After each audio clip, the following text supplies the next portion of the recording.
phải im thiam đen mây giá su sini cả khâu rigu lâu mai u quan tôi tàu bán ra căng đáy rì hay không na xoan bắn mê bao liên mây khâu bao liên mây khâu cả hình đáy cơn tiêu vì khâu sư ra mây nơi cần tiêu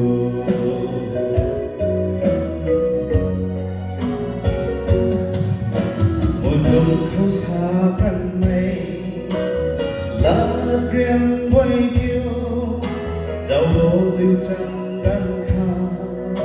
cả vùng rì la và nắng bao gan kha quan bu ni the cả ta ima luwe bao bu ni the tàu bán ra căng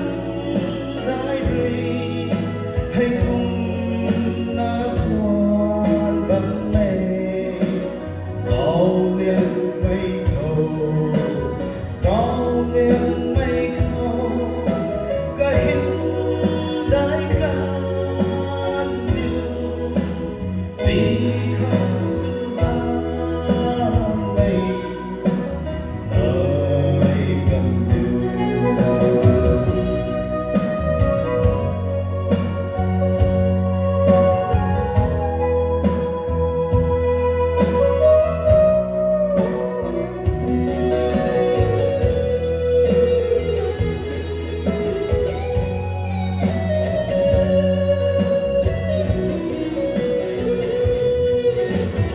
phải không quan lâu về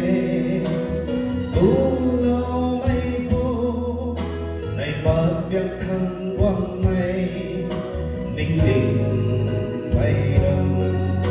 đặt xuống ngã ta hầu na lại chuồn quang nghe cả chát ấp cao phung na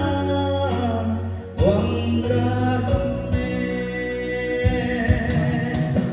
tàu bán